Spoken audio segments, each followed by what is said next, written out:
Merci d'être avec nous. Place à présent au grand débat et décryptage des voix de l'info au programme. C'est un procès très médiatique, le procès de Stéphane Turc, le bijoutier de Nice qui a tué son braqueur. Procès en ce moment, délibération en ce moment. Une peine de 5 ans avec sursis a été requise. Un procès, une affaire qui avait suscité beaucoup de réactions, y compris de votre part. L'opinion publique avait beaucoup réagi. On va en parler parce qu'il y a beaucoup d'enseignements en attendant ce verdict. Et puis à partir de 18h30, tout autre chose, nous reviendrons sur la décision de Zinedine Zidane de quitter le Real Madrid. On en parlera avec le journaliste espagnol Juan José Dorado et puis nos journalistes experts Thibaut Gauthier et Julien Pasquet. Vous pouvez évidemment réagir avec le hashtag Les Voix de l'Info. Et pour démarrer cette première partie, je vous présente nos invités. Maître Delphine Meillet, bonsoir. Bonsoir. Et bienvenue, merci d'être avec nous. Vous êtes avocate au barreau de Paris. À vos côtés, Jean-Claude Poteau, bonsoir. Bonsoir. Merci d'être là.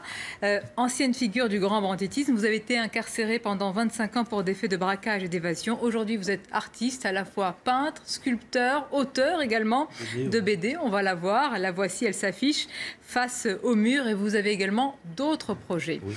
Noémie Schultz, dans quelques instants, notre spécialiste police-justice qui suit pour nous ce procès. Elle est en duplex, elle est à Nice. Charlotte Dornelas, bonsoir. Bonsoir. Journaliste à Valeurs Actuelles. Et à vos côtés, Jean-Marc Bailleul, bonsoir. Bonsoir. Secrétaire général du syndicat des cadres de la sécurité intérieure. Et on va rejoindre justement à Nice Noémie Schultz. Noémie, depuis plusieurs jours, vous suivez ce procès. Nous attendons les délibérations. Les jurés sont partis délibérer. Mais tout d'abord, dites-nous quelles ont été les réactions de part et d'autre après les réquisitions.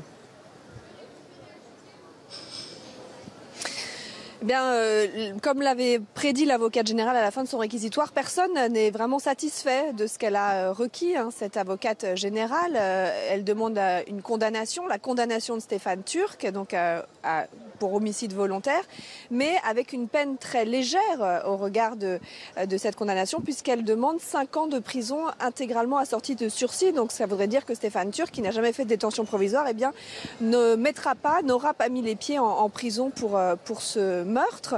Alors elle a justifié, elle a expliqué, un réquisitoire qui a duré environ 1 heure.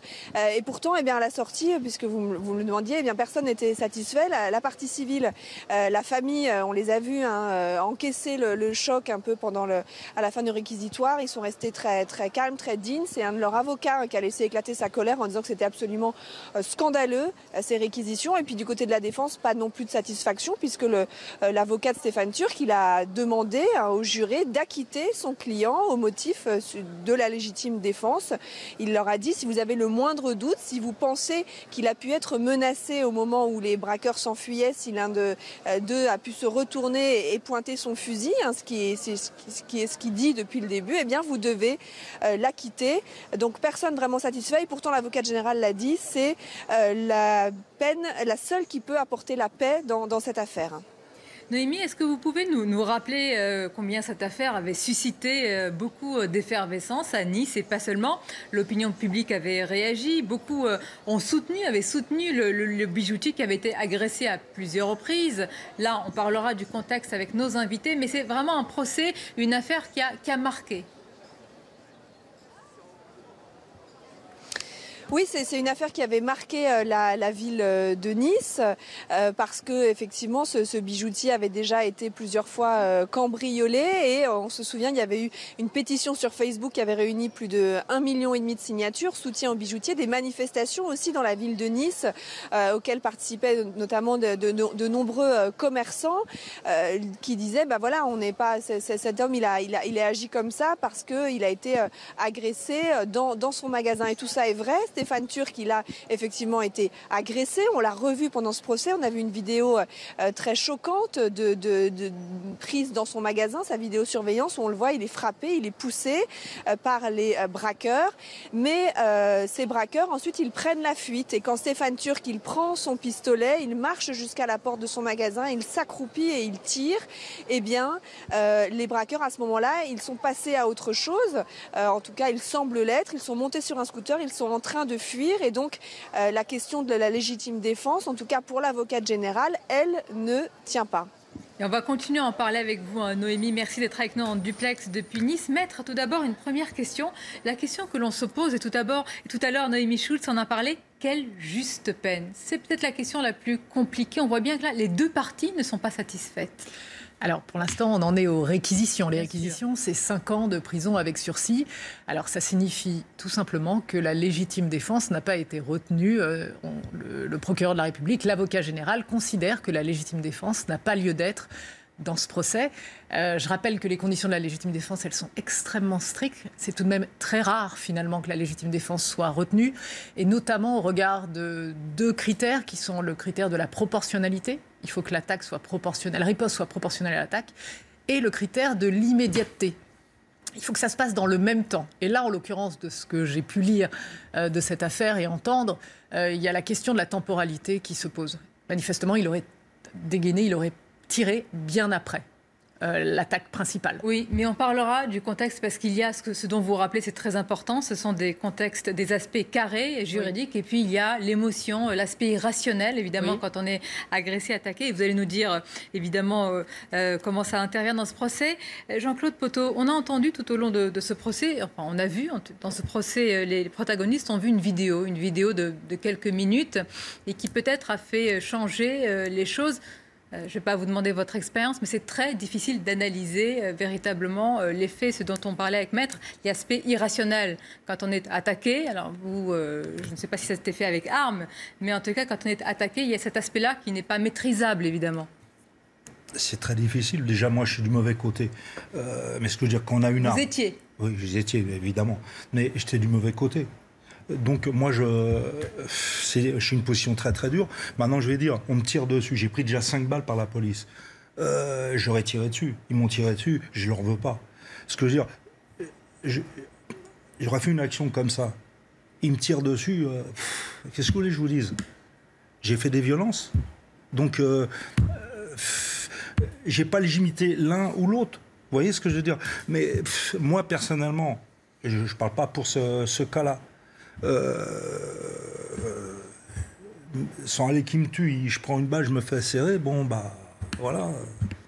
Et je me permets de poser la question dans l'autre sens, parce que c'est vrai, Maître, vous avez dit, la légitime défense a été écartée pour ce procès. Mais est-ce que vous auriez compris, c'est une question difficile, parce que là on parle de braqueurs qui sont partis. Hein, apparemment, il ne s'est pas retourné.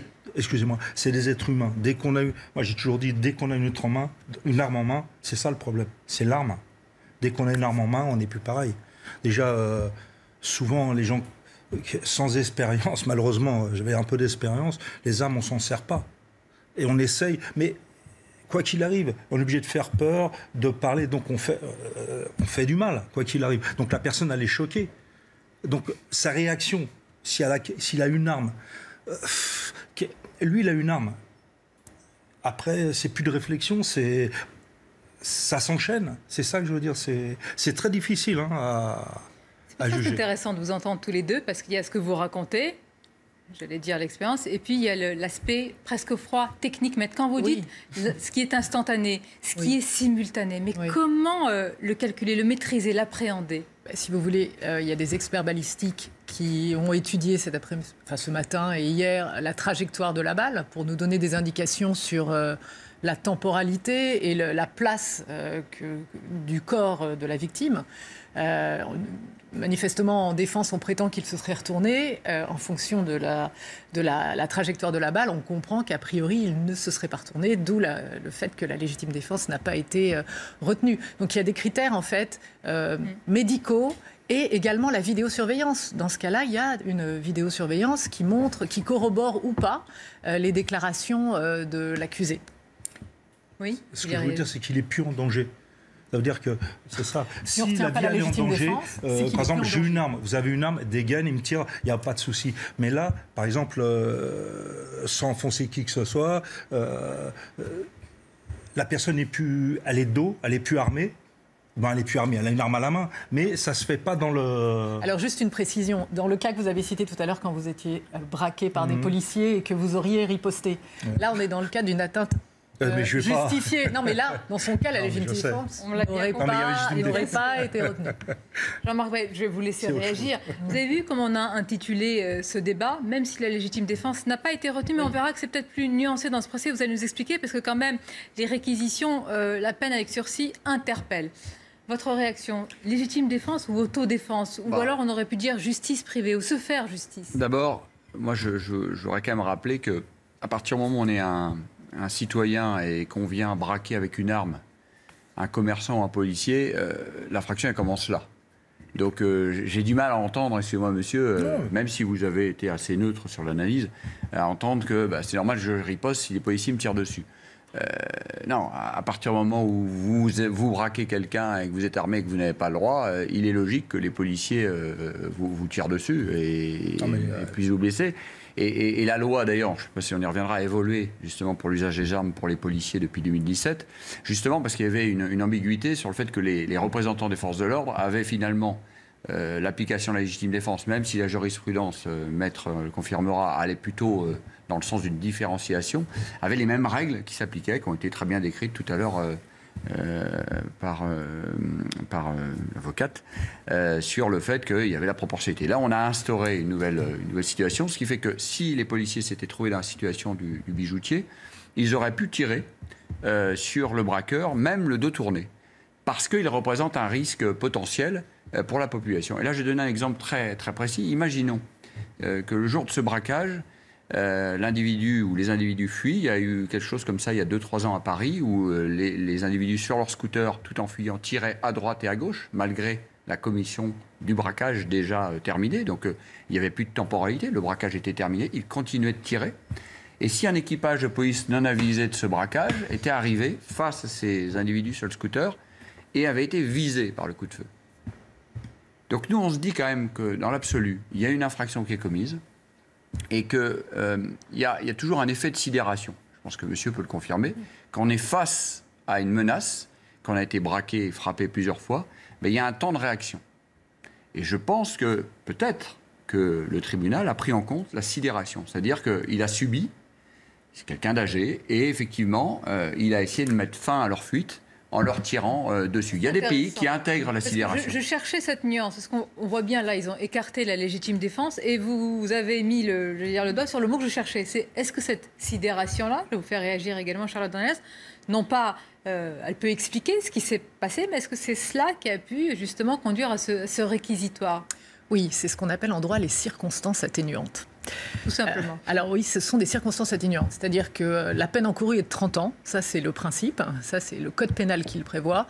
Mais il se trouve qu'il y a des circonstances, toujours d'ailleurs, qui entourent les actes qu'on peut commettre. Et là, en l'espèce, les circonstances sont atténuantes parce que il avait certes un certain âge, il était bijoutier depuis un certain temps, et il avait déjà été cambriolé.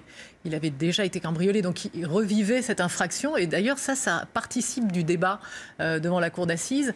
Donc on a considéré que, en tout cas, la cour d'assises, c'est pas encore prononcé, mais l'avocat général, dans son réquisitoire, fait état de circonstances atténuantes. C'est intéressant, on va retrouver à Nice Noémie Schulz parce qu'elle écoute ce débat et Noémie nous dit que la légitime défense n'a pas été encore totalement écartée. En tous les cas, Noémie, c'est ce qui nous semblait, mais apparemment, il peut y avoir encore, on peut tenir compte encore de cet aspect-là dans ce procès, dans cette affaire. Elle a été écartée par l'avocate générale, mais elle prend des réquisitions et ensuite les membres du jury, avec le président et les deux assesseurs, vont trancher. Alors effectivement, l'avocate générale, elle leur a dit, vous devez juger en droit, on vous demande de prendre un code pénal et de regarder s'il y a la légitime défense. Et elle dit qu'au regard de la loi, on ne peut pas retenir la légitime défense. Mais après elle, la défense a plaidé et l'avocat de Stéphane Turc a dit, mais si, il y a de la légitime défense puisque mon client était menacé au moment où il a tiré. Le braqueur qui était sur le scooter s'est retourné avec un fusil. Alors est-ce qu'il s'est retourné complètement? Est-ce qu'il a juste fait un mouvement? En tout cas, il avait un fusil à la main et Stéphane Turc a pu penser qu'il allait le viser avec et donc il a agi en état de légitime défense. Donc on pourra dire qu'elle a été écartée une fois que le verdict aura été rendu. Je voulais apporter une précision, c'est que le président de la cour d'assises a ajouté une question aux questions auxquelles vont devoir répondre les jurés. Donc Stéphane Turc, il est jugé pour homicide volontaire et le président a dit on peut aussi requalifier et il pourrait être condamné pour coups et blessures volontaires ayant entraîné la mort sans intention de la donner. Ce qui, à ce moment-là, voudrait dire que Stéphane Turc, il n'avait pas la volonté de tuer. L'avocate générale, elle n'a pas retenu ça. Elle considère qu'il y avait vraiment une intention homicide, qu'il savait ce qu'il faisait quand il prend son arme et quand il tire. Mais c'est une possibilité qui est laissée aussi au juré, une autre porte de sortie, on va dire. Mais donc sur la légitime défense, tant que le verdict n'est pas tombé, on ne sait pas ce que le jury aura décidé. Et on entend bien vos précisions. Charlotte Dornelas, on entend depuis tout à l'heure Noémie Schulz, il y a la défense et la partie civile. La partie civile, c'est la famille de celui qui a braqué et qui est mort. Et la défense, c'est ce commerçant. Mais beaucoup se disent, peut-être ceux qui nous regardent, en fait, il est une victime. On appelle défense celui qui est une victime braquée au cours d'un braquage qui a été violent, qui a été rapide, qui a été brutal. On analysera tout à l'heure cette vidéo, mais ça a été une condensée de temps et de brutalité assez forte quand même. Mais c'est pour ça, vous disiez tout à l'heure, on analyse depuis en tout cas quelques jours une situation assez froidement. Mais effectivement, quand on regarde d'extérieur, et moi en l'occurrence, effectivement, je ne suis pas ni avocat ni magistrat, donc je ne le commente pas de ce côté-là. Et quand on regarde et qu'on se dit finalement, il faut juger en fonction d'un nombre de secondes, d'un nombre de minutes qu'a duré le braquage, des 7 secondes pendant lesquelles il va jusqu'à la porte et les 3 secondes pendant lesquelles il s'agenouille. Et en fait, je crois que c'est là qu'il y a une grosse différence et qui existe très souvent. Et ça ne veut pas dire qu'il faut qu'il y ait un lien entre les deux, mais c'est souvent la différence qu'il y a entre une décision prise par la justice et la question de l'opinion publique. Qu'est-ce qu'elle a vu, l'opinion publique, je crois, et qui a faciliter cet engouement. Et c'est vrai que c'était assez impressionnant au moment de ce braquage de voir le nombre de soutiens qu'il avait reçu. Les gens, effectivement, le proclamaient pas, comme a dit la sœur de celui qui est mort. Elle a dit, mais c'est incroyable que les gens les considéraient comme un héros. Je crois que personne l'a considéré comme un héros. Les gens ont simplement voulu dire c'était lui la victime.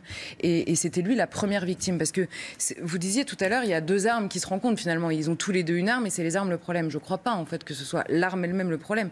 C'est que la question de la sidération est importante. Pourquoi ? Parce que le matin de ce braquage, il y a une seule personne qui a pris l'arme en se disant volontairement et froidement, en pouvant potentiellement devenir un assassin. Et ça n'est pas le bijoutier de Nice, en l'occurrence. Et les gens ont vu également qu'après ce braquage, les conséquences pour la vie de cet homme, et c'est pour ça que je pense que personne ne supporterait, en tout cas dans l'opinion publique, encore une fois, je ne parle pas là au sein du tribunal, je n'ai pas assisté à ce procès, personne ne supporterait de voir rentrer cet homme en prison. Pourquoi ? Parce que toute sa vie, il a été bijoutier. Toute sa vie, il n'a jamais eu de problème avec la justice précisément, il n'a jamais été violent, en tout cas on ne l'a jamais constaté. Et aujourd'hui, il est le bijoutier de Nice, il n'a jamais rien demandé à personne, il est menacé par certains, adulé par d'autres, mais dans aucun des 2 cas, c'est forcément agréable. Et il est surtout un homme qui a tué. Et je pense que c'est une punition dramatique pour quelqu'un qui ne s'est jamais préparé, qui n'a jamais voulu ça, en fait. Mais pour lui, certainement. Mais si on va plus loin, Jean-Claude Poteau, parce qu'il peut y avoir une forme de jurisprudence, c'est-à-dire quelles leçons on va retenir de cela, quels enseignements. Il y a vraiment, véritablement, la victime, il a été braqué, et puis il y a des gens qui se disent, est-ce que ce n'est pas, il faut faire attention aux mots qu'on utilise, un permis de tuer, c'est-à-dire... On a légitimé, si vous voulez, la réaction de celui qui s'est fait braquer. Est-ce que vous vous posez également cette question ? La question, c'est tous les 2, c'est des victimes. Je ne sais pas, le jeune, je ne sais pas. C'est vrai qu'on n'est pas obligé d'aller monter, faire Il a pris une décision, il l'a fait. Il a prémédité cette décision. Non, mais prémédité ou pas, il l'a fait. Vous voyez, on ne va pas revenir à c'est des mots. Mais il en est mort. La personne, elle est autant victime. Les 2 sont victimes, là, en fin de compte. Sauf qu'il a pris le risque de mourir, c'est le seul. Bien sûr qu'il a pris. Alors après, on peut parler socialement, d'où la personne vient, le chômage. Bon, il y a tellement de questions qu'on peut se poser après. Non, mais je dis pas que il faut faire ça. Au contraire, moi, j'ai passé une page, je fais pas l'apologie, c'est totalement le contraire. Mais moi, j'apprends parce que des jeunes comme ça, j'en ai vu, malheureusement, et souvent, c'est pas des. Eux-mêmes sont pas préparés à ça. Jean-Claude vous voyez ce que je veux dire ? Ils arrivent dans excusez-moi, vous avez eu des proches autrefois qui ont été tués mortellement au cours de braquage, etc. Oui, j'ai un ami qui ils avaient 2 gilets pare-balles. Il a dit, moi, je n'ai pas besoin. L'autre, il l'a pris, il s'est fait tuer. Voilà, mais ce que je veux dire, à la limite, nous, on n'en a pas voulu aux bijoutiers. Par exemple, nous, à l'époque, c'était la loi du talion. Mais là, le mec, il défend son beefsteak. On n'est quand même pas des tarés. va pas lui faire... Vous voyez ce que c'est... Alors, selon moi, il y a une question d'identification. C'est-à-dire qu'on s'identifie beaucoup plus facilement à un bijoutier honorable qui a travaillé toute sa vie, qui a 72 ans et qui défend sa boutique et qui défend sa vie, que s'identifier à l'auteur d'un braquage. Parce qu'on est potentiellement des victimes chez soi, n'importe où, pas seulement parce qu'on est commerçant. Non, bien imagine sûr. cette situation. Bien sûr, mais de manière générale, l'identification, elle se fait toujours du côté des parties civiles, qui aujourd'hui est donc des victimes en droit, des parties civiles. L'identification, elle est évidente, elle est naturelle. Et d'ailleurs, les 1,5 million de likes Facebook le prouvent. Notamment sur cette question de la légitime défense, qu'on aimerait voir plus souple la plupart du temps. Il y a très peu de cas. Il y a très peu de Moi, cas. j'ai retenu, je crois, vous allez me dire si c'est le cas, maître, l'affaire Alexandra Lange, vous vous souvenez, victime de violences conjugales.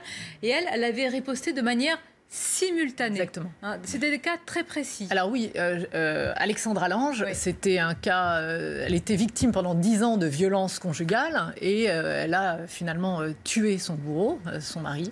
Et il y a eu un procès aux assises sur cette question de la légitime défense qui lui a été accordé parce que c'était concomitant et proportionnel. Enfin, la riposte était concomitante et proportionnelle et très différente de l'exemple auquel on pense tous, qui était Jacqueline Sauvage. Exactement. Il faut rappeler qu'elle ça n'a pas été retenu. Ça n'a pas été retenu parce que Jacqueline Sauvage, certes, elle a été victime de son mari, je crois, pendant 40 ans.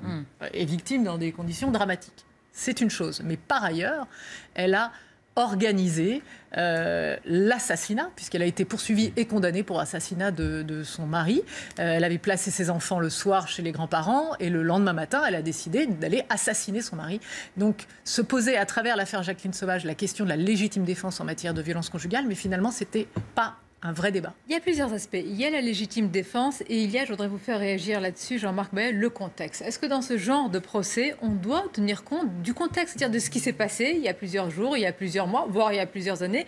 Vous avez rappelé, maître, que ce bijoutier avait été braqué et donc on peut supposer qu'il a été traumatisé par ce qui s'était passé. Rien ne justifie ce qui s'est passé après. Mais est-ce que ce contexte peut entrer en compte ensuite dans une décision et dans une affaire et un procès? Nécessairement, c'est bien pour ça qu'il y a des jurys populaires. C'est-à-dire qu'à un moment donné, le jury populaire, il doit aussi juger avec ce qu'il ressent et pas simplement par le seul prisme des textes. C'est pour ça qu'il y a toujours des circonstances atténuantes, toujours une interprétation possible et une jurisprudence. Moi, je vais me faire un petit parallèle par rapport à malheureusement ce qui s'est passé il y a une quinzaine de jours près de l'Opéra avec certains bien-pensants. On est dans le sujet, vous allez voir, qui ont contesté le fait que les policiers, il se trouve que j'ai croisé le garde de la paix qui a tiré et qui a tué ce jeune Tchétchène qui était venu avec un couteau, effectivement.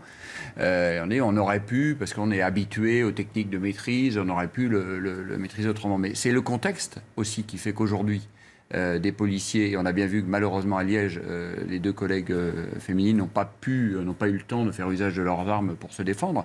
C'est qu'à un moment donné, effectivement, peut-être qu'il y a quelques années, il y a 5 ou 10 ans, un agresseur à coups de couteau, on ne l'aurait peut-être pas tué.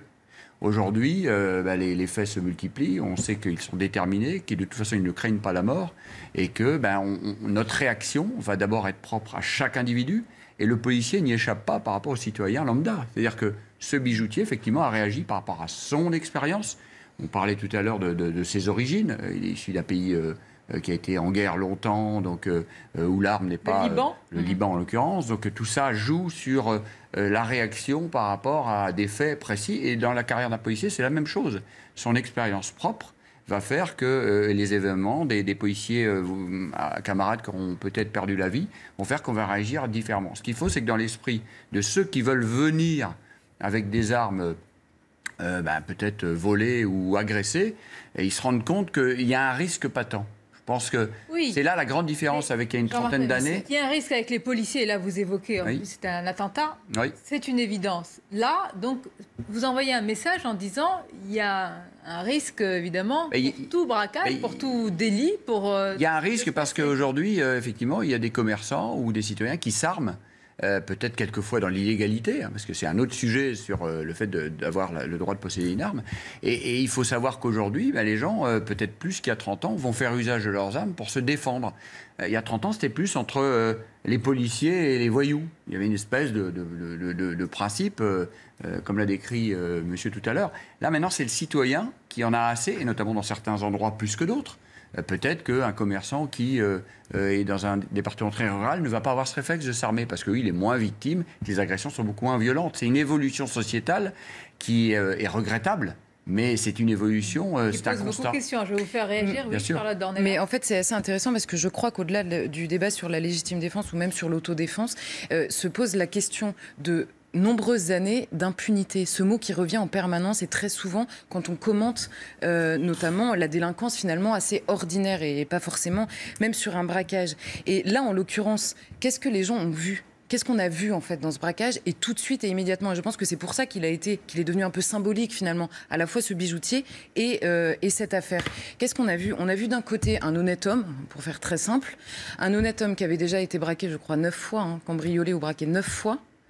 Et qui cette fois-ci répond en disant finalement les 9 braquages précédents et celui-ci qui arrive encore, ça veut dire quoi ? Ça veut dire que l'État ne peut plus nous protéger partout, tout le temps, parce qu'il y a trop de cas comme celui-là.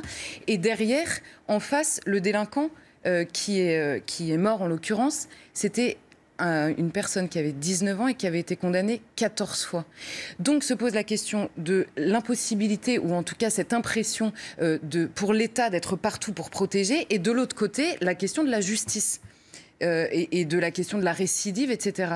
Et du coup, c'est pour ça que c'est intéressant, parce que là, les gens se disent, écoutez, si les gens sont obligés de répondre tout seuls pour pouvoir que la justice soit faite et que cet homme-là, finalement, récupère son butin, ce qui n'a pas été le cas, parce qu'il n'a pas été retrouvé. Mais en fait, c'est cette question-là de fond. Là, ce que vous dites, il y a, je vais vous laisser dire, le tableau parfois d'une impuissance, bien sûr, et puis d'une impunité, c'est ce que vous dites aussi de la justice. Mais alors, quid ? À partir de là, vous semblez faire quand même un lien avec une réaction de la société. Je fais le lien, effectivement. Je pense que c'est pour ça qu'il y a une réaction de la société. Impunité, oui, ça me choque, parce que impunité, je vous invite à vous rendre dans les tribunaux correctionnels ou les cours d'assises. Alors, vous verrez la perception, c'est quand même le mot qui revient systématiquement. Oui, mais alors ça, c'est une perception, j'allais presque dire, populiste, si je peux me permettre. C'est-à-dire que... Mais permettez-vous ce que vous voulez. Non, mais sans faire de politique. Ce que je veux dire, c'est populaire. Ce que je veux dire par là, c'est que, en général, quand on est accusé ou prévenu devant un tribunal, la machine judiciaire, elle est faite en pénal, surtout pour condamner. Elle est faite soi-disant pour... Alors quand on se retrouve devant un juge, déjà, il y a beaucoup de délinquants qui n'y arrivent pas là. Oh, mais beaucoup y arrivent. Beaucoup y arrivent. Les prisons sont extrêmement chargées. En France, on condamne. On ne peut pas dire qu'on ne condamne pas. Alors c'est vrai qu'évidemment, il y a des gens qui passent à travers les mailles du filet. Évidemment. Et là, en l'occurrence, lui, il était identifié. Il était identifié comme un délinquant multirécidiviste. Et certes, se pose la question de la récidive. On fait tout contre la récidive, mais le risque zéro n'existe pas, il n'existera jamais. On ne peut pas prévoir toujours... Je n'ai pas dit ça. Non, mais quand on parle d'impunité, moi je ne peux pas l'entendre, si vous voulez. Il existe des condamnations. Vous avez parlé de sentiment d'impunité chez les délinquants. Je suis désolée, on ne peut pas le contester aujourd'hui, ce n'est pas possible. Non, encore une fois, la délinquance, elle est pas toujours condamnée dans toutes les situations, mais néanmoins, il y a des condamnations qui sont prononcées tous les jours.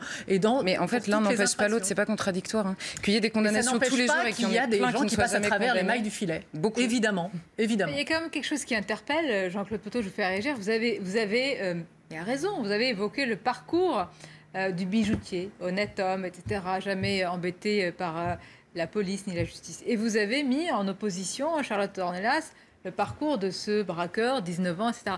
Mais en mettant ainsi en opposition, pardonnez-moi, on a presque l'impression que ce qui s'est passé non pas serait presque attendu ni légitime, mais pourrait s'expliquer. Ce qui s'est passé, c'est-à-dire c'est-à-dire la mort de celui qui... En tout cas, je pense que c'est pour ça que c'est devenu un procès plus symbolique que les autres. Des braquages, il y en a souvent, voilà, effectivement. Mais c'est exactement comme la question de cet homme qui avait tué la personne qui était rentrée chez lui pour le cambrioler. Et l'opinion publique, naturellement, s'était portée du côté de la personne qui, chez elle, se dit, à partir du moment entre les deux, la personne qui a pris le risque de mourir, c'est celle qui rentre et pour cambrioler la personne. Et ça, qu'on le veuille ou non. Et en fait, c'est pour ça que je dis, l'un n'est pas nécessairement contraire à l'autre, mais la question du droit, et notamment la question de la stricte définition de la légitime défense, elle ne peut pas satisfaire une opinion publique sur un cas aussi symbolique, quoi. Quand on a un casier judiciaire aussi chargé d'un côté et quelqu'un finalement d'assez irréprochable de l'autre, naturellement, et vous l'avez dit d'ailleurs, naturellement... Non, mais il se trouve qu'aujourd'hui, on a tout de même effectivement, vous le disiez, quelqu'un d'honorable d'un côté et un délinquant de l'autre qui est mort. Et l'honorabilité, il est quand même aujourd'hui poursuivi pour homicide volontaire. Bien sûr.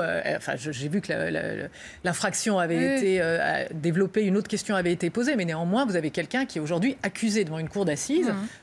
Parce qu'il s'est défendu. Oui, il s'est défendu légitimement ou pas, c'est la question. Non, bien sûr. Et néanmoins, il est poursuivi devant une cour d'assises. Donc le message, pour moi, qui passe pour la société, c'est un message de attention, on ne peut pas se défendre. Je suis d'accord. Exactement comme on l'entend, avec toutes les circonstances. Claude Poteau, est-ce que vous avez entendu aussi ce qu'a dit tout à l'heure Jean-Marc Bailleul, c'est-à-dire qu'il y a une évolution de la société et des violences dans la société. Alors là, vous avez évoqué ce qui s'était passé à l'Opéra, là on est dans le cadre d'un attentat. Il y a des ultra-violences, on le voit même parfois dans des manifestations, on le voit dans des braquages, mais ça, voilà, il y a une évolution de plus en plus violente, ce qui ne légitime pas ce qui s'est passé, mais ce qui fait une réaction d'autant plus forte et plus vive de nous, des citoyens, et vous-même aujourd'hui, c'est-à-dire qu'on a une plus grande crainte, et peut-être vous la partagez également pour vous-même, pour votre famille, etc. Est-ce que vous avez vu cette évolution aujourd'hui ? Bon, déjà à l'époque, nous, on était violents, il ne faut pas rêver quand même, hein. Mais il y a un changement de société, comme vous dites. C'est plus dur d'aller au braco. Donc les gens, déjà, ils ne sont pas préparés. C'est des jeunes. Ils sont issus des quartiers défavorisés. On ne va pas dire toujours, mais c'est toujours la même chose. Hein. S'ils avaient du boulot. Parce que qu'est-ce qu'ils vont finir Donc, à la fin trouvé, Non, je réponds à madame. La démarche de leur Quoi qu'il arrive, ils vont retomber en prison. Mais tous les chômeurs ne braquent pas. attendez, Non, mais heureusement. Non, mais cette insulte à la pauvreté en permanence, c'est insupportable. Ça ne conditionne pas. Les trois quarts. Non, mais attendez, vous vivez dans les quartiers. Moi, je vis dans les quartiers. Les trois quarts. Mais qu'est-ce que vous croyez ? Les trois quarts des quartiers, tout le monde il fait quelque chose pour survivre. Mais vous vivez où, vous ? Oui, non, mais attendez, calmez-vous déjà, vraiment, calmez-vous. Souterraine. Oui, voilà, il faut quand même pas exagérer. Et je dis pas qu'ils vont monter au braco. Voilà. Je suis tout à fait d'accord. Non, mais attendez, je suis le premier. Ce que je veux dire, c'est des gens qui sont pas préparés, qui regardent la télé, ils croient que ça se passe comme à la télé, et ils montent au bras comme s'ils allaient monter. Mais c'est pas ça.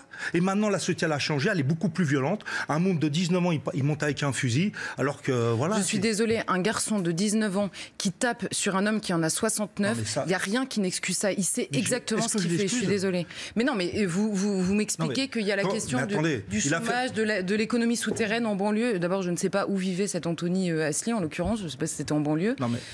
Alors, pour prendre la défense de monsieur, je ne pense pas que vous l'excusiez. Oui, ça tombe bien. Je ne pense pas que vous l'excusiez, mais vous expliquez un contexte qui l'a amené vers la délinquance. Je crois que c'est plutôt ça. Voilà, c'est ça. Alors maintenant, il y a toute une équation qui fait que cet individu en est arrivé là. Sans le justifier. Est-ce que on pourrait aussi recontextualiser, c'est-à-dire que, imaginons la même situation, c'est déjà arrivé par le passé, que ce braqueur n'ait pas une arme et que le bijoutier l'ait tué, lui ait tiré dessus. On n'aurait pas de débat. Donc là, on a quand même le fait qu'il y ait une arme. Donc c'est ce qui est déterminant. C'est-à-dire qu'à partir du moment où le jeune est monté au braquage avec une arme, effectivement là, il s'expose à un risque. Alors, pas forcément du commerçant, mais alors clairement avec l'évolution de la loi depuis 2017, du policier. C'est-à-dire qu'aujourd'hui, il faut que tous les braqueurs le sachent, et il n'y a pas que les terroristes. Si quelqu'un se balade avec une arme dans la rue, même s'il tourne le dos aux forces de police, on peut lui tirer dessus. Et ça, c'est une évolution fondamentale. Pourquoi ? Parce que cette arme, elle peut être utilisée, certes, sur le braquage, mais elle peut être utilisée à d'autres fins. Pour braquer une voiture, on l'a vu sur Liège, peut-être que c'était l'intention, là c'était un terroriste, mais un braqueur peut très bien voler une voiture et braquer, et pourquoi pas tuer la personne qui la conduit. Donc, quelque part, cette évolution pour les forces de l'ordre, et je fais bien le distinguo, il faut effectivement qu'on ne tombe pas dans les excès américains, où n'importe quel citoyen peut faire usage de son arme pour défendre sans proportionnalité, sans raison gardée, même si, à la rigueur, on le voit, même les forces de police américaines, quelquefois, tuent des délinquants au prétexte qu'ils ont cru voir une arme. Bon, heureusement, on n'en est pas, et j'espère qu'on n'arrivera jamais à ce niveau-là dans notre pays. Il faut bien des règles pour protéger, et effectivement, si la condamnation est transformée, comme ça a été dit tout à l'heure, ou que c'est une condamnation à 5 ans avec sursis, il y a un signal qui est envoyé. C'est-à-dire que c'est pas un droit de... Quel est le signal qui sera envoyé ? Le signal envoyé, c'est que il y a des circonstances atténuantes qui peuvent faire qu'on condamne avec sursis, C'est le cas en la matière parce qu'il y a eu réitération, il y a eu victime, il y a eu disproportion, etc. D'ailleurs, rien ne dit que le monsieur voulait tuer. Il a visé, mais bon, déjà à la distance, il aurait pu très bien le blesser. Et c'est un message renvoyé aussi à l'ensemble des citoyens qu'on ne peut pas utiliser une arme, qu'elle soit un fusil de chasse ou toute autre arme qui aurait de position légale, de n'importe quelle manière. Parce que c'est aussi fondamental pour les forces de l'ordre de savoir aussi que les citoyens ne peuvent pas utiliser leur arme. Il y a des règles à respecter, il y a de la proportionnalité, il y a de la simultanéité. Ce qu'il faut, c'est faire évoluer notre droit et notamment cette jurisprudence. Il faut le faire évoluer encore. Non, il faut le faire évoluer en prenant en compte l'évolution sociétale. C'est d'ailleurs ce qu'ont fait les Canadiens. Ça veut dire quoi, Jean-Marc Aulas? C'est-à-dire qu'à chaque affaire, qu'à chaque coup d'émotion, parce qu'il y a de l'émotion. C'est ça la jurisprudence. C'est-à-dire qu'on va évoluer. Ça s'appelle aussi la loi sous le coup de l'émotion. Non, je ne pense pas. C'est-à-dire que prendre en compte la sidération d'une victime, c'est prendre en compte une évolution, et même psychologique. Il y a des études menées qui font qu'on peut avoir un temps Et 7 secondes, c'est pas grand, c'est pas énorme. On peut avoir un décalage parce que entre le moment où on s'est fait frapper et on a été braqué, on peut avoir une réaction qui n'est pas forcément logique dans le droit. Donc c'est ça l'intérêt d'avoir notamment des interventions. Je vais vous laisser réagir. Je voudrais juste qu'on s'arrête sur ce moment que vous décrivez, ces secondes avec vous, Noémie Schulz, depuis Nice. Noémie, cette vidéo, vous l'avez qualifiée tout à l'heure de glaçante ou de frappante. Il y a 2 minutes et 43 secondes précisément d'un braquage qui est vraiment violent, qui est traumatisant et qui fait de Stéphane Turc une victime. Et puis il y a ces 10 toutes petites secondes, 10 secondes évidemment de trop, mais 10 secondes dans lesquelles tout va basculer. C'est ces 10 secondes qui ont été analysées. C'était une bataille d'experts dans ce procès.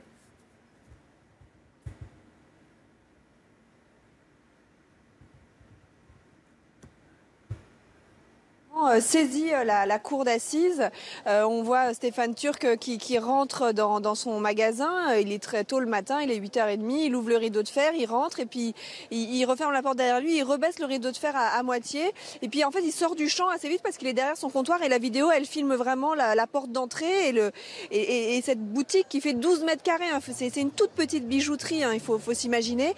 Et puis donc quelques secondes plus tard, 2 jeunes qui arrivent violemment. Ils tapent du pied dans la porte. Ils rentrent et ils arrivent, ils s'approchent et là on voit pas Stéphane Turc mais on voit les coups qui sont portés par l'un des 2 braqueurs qui n'est pas d'ailleurs celui qui a été tué. Il le pousse d'abord 2 fois et puis après on voit qu'il y a un mouvement, il lui met un coup de poing. Et après, il y a ces très longues secondes où on voit les braqueurs, l'un qui tient en joue Stéphane Turc, l'autre qui est accroupi par terre. Il est en train de vider le coffre, de prendre 12 000 € en espèces, les bijoux, ça dure. Et puis ils finissent par sortir. Il s'est écoulé 2 minutes 43. On imagine que c'est interminable à ce moment-là pour Stéphane Turc. Et effectivement, il est victime d'une très violente agression. Et puis là, il va se passer 7 secondes. Stéphane Turc, on le voit réapparaître dans le champ. Il a un pistolet à la main. Il marche calmement vers, en tout cas en apparence, il est très calme, il marche vers la porte d'entrée, il s'accroupit, il brandit son pistolet et il vise et il tire 3 fois. Il s'est donc écoulé 7 secondes et il tire. Premier coup, c'est 1 seconde après que le scooter ne démarre. Et effectivement, c'est toute la question, c'est de savoir ce qui se passe dans sa tête à ce moment-là. Pour son avocat, il est en état de choc. Il y a des experts qui sont venus parler du tunnel dans lequel il pouvait se trouver, une sorte d'état de sidération. Et puis pour la partie civile, au contraire, ça démontre un sang-froid, une manière très, très clinique de procéder, d'ajuster, de viser. Et on sait qu'il vise avec beaucoup de précision puisqu'il va toucher dans le dos Anthony Asli, même si lui dit qu'il visait le scooter. Maître, ce sont donc sur 10 secondes finalement qu'on va juger tout ça. Oui, parce que 10 secondes, on va se mettre dans la tête de ce bijoutier. Oui, et dans la volonté. Est-ce qu'il avait l'intention ou pas de tuer? Effectivement, vous avez posé cette question-là tout à l'heure. Est-ce qu'il avait l'intention de tuer? Et d'ailleurs, c'est pour ça que la question a été rajoutée, la toute dernière question posée au juré, sur les coups et blessures ou l'homicide volontaire. C'est toute la différence de l'intention de tuer ou pas. Et on entendait une partie qui disait qu'il était dans un état de choc et de sidération, et une autre partie qui disait qu'il était au contraire calme, très froid, de vengeance, extrêmement froid, dit la partie civile. Extrêmement froid. Maintenant, en fait, on ne fait que spéculer parce que personne n'est dans sa tête. Oui. Même lui, je ne sais pas s'il se souvient absolument de tout, puisqu'effectivement, c'est une situation tellement particulière. Sur les jurés, qui Oui. sont-ils dans ce genre de... Ils sont tirés au sort sur une liste électorale et ça fait partie de leur devoir civique. Ils ont l'obligation de se présenter à la cour d'assises pour être jurés. Ce sont des gens comme vous et moi, comme tout le monde ici. moi, plus moi que- Alors pas moi, avocat, on Évidemment. ne peut pas, on serait récusé. Mais ça va compter quand même. Pardon ? Ce sont des citoyens. Ce sont des citoyens qui, peut-être, ils ont été dans cette situation ou qui vont l'être, ou alors leur proche a été dans cette situation. Ça va compter, ça. Oui, bien sûr. Qui est juré Alors, il se trouve que lorsque les jurés sont... Il y a une liste de jurés qui est visée dès l'origine lorsque la cour d'assises s'ouvre. Et la défense peut en récuser 3. Et le procureur, l'avocat général, peut en récuser 5. Ce que nous avons juste à notre disposition, nous, lorsqu'on est avocat, lorsqu'on a la liste des jurés, on a juste le nom, l'âge et la profession. Et en fonction de ça, on se décide ou non à récuser les jurés. Au feeling.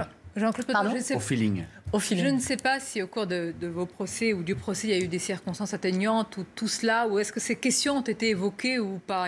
On parle de ça il y a plus de 25 ans. Hein. Non, mais bien sûr. Vous avez des prisons, je suis passé avec des prisons d'assises, franchement, vraiment, je leur tire le chapeau. Pour moi, hein, ils ont... Par exemple, je suis resté presque 12 ans en cavale, j'avais tout arrêté, mais j'avais quand même... je devais payer ce que j'avais perpète par contumace. Il a compris pendant 12 ans, j'avais totalement arrêté, parce que j'avais compris, je voulais refaire ma vie. Et ce président, c'est lui qui avait, Nino Ferra, c'est lui qui avait jugé après 1 mois et demi après moi, et c'est une personne qui était humaine. Et pourtant, le procureur demande 20 ans, mécaniquement, il aurait pu demander 30 ans, ou perpète. Après, pour s'enlever du perpète, il faut 30 ans. Et après, pour s'enlever, c'est très, très dur. Déjà, la procureure, elle a demandé 20 ans. Déjà. Et il a dit en aparté, il a vu mon avocat, il y avait Maître Pelletier, il lui a dit je voulais 15. Il m'a mis 17. Il m'a dit mais il y aurait eu appel du parquet. Cet homme, il avait compris ma démarche. Parce qu'on peut dire on a changé, c'est facile, hein, et voilà, c'est du... Mais là, sur 12 ans, j'ai pas un délit, j'ai refait une vie. J'étais en Allemagne, j'avais des affaires là-bas. Je me levais tous les jours à 5 h matin, il y a des témoins. Évidemment, ça m'enlève pas ce que j'avais fait avant. De bonnes affaires. Ah, de bonnes affaires, non. Je vous taquine, parce qu'on va retenir. Non, faut pas jouer avec les biens. On va retenir aussi. J'étais avec une... elle avait un hôtel, un restaurant, j'ai travaillé avec elle. Voilà. Et pendant ces années... Voilà. On va retenir... Voilà, c'est ça, les mots sont lourds de sens. Vous êtes aujourd'hui artiste, peintre, sculpteur. Moi, j'ai eu l'occasion de voir quelques-unes des peintures qui sont formidables. Il y a la BD également, il y a d'autres projets. Oui. Donc aussi, pour Netflix, pour faire la série. Un exemple aussi de la vie qu'on peut avoir après. Voilà, ça c'est important. Il faut une vie après. Mais non, mais ce que je veux dire, il faut s'en sortir le plus vite possible. Mais regardez-moi ce qui est dingue. Excusez-moi, je vous coupe. Ce qui est dingue, c'est en cavale que j'ai compris qu'il fallait que j'arrête. Pourquoi? Je me suis dit, voilà, c'est simple, je peux retourner au placard, mais je vais y retourner. C'est évidemment un jour ou l'autre, je vais y retourner. À un moment, je vais être en face des juges, des présidents. J'ai ce que j'ai fait, ça, voilà. Maintenant, les 3/4 du temps des gens qui sont en cavale, ils ont des dossiers, ils reviennent avec 10 fois plus. Pourquoi? C'est la fuite en avant, on appelle. Non, j'ai dit, je vais dans un pays où il n'y a pas de Français déjà. Et je m'intègre, et j'ai réussi à m'intégrer, travailler, voilà. Parce que j'avais décidé. Quand je suis passé aux assises, il y a 6 témoins qui sont venus témoigner que pendant ces années, j'étais là-bas. Ils ont compris. Parce que logiquement, mécaniquement, j'aurais pris 30 ans, j'aurais pas pleuré. Non mais, voilà, je prends mes risques. Mais le président, par exemple, des assises, l'occurrence, il a pris aussi ses... voilà, et il m'a mis une peine, qui était 17 ans quand même, mais voilà. Donc...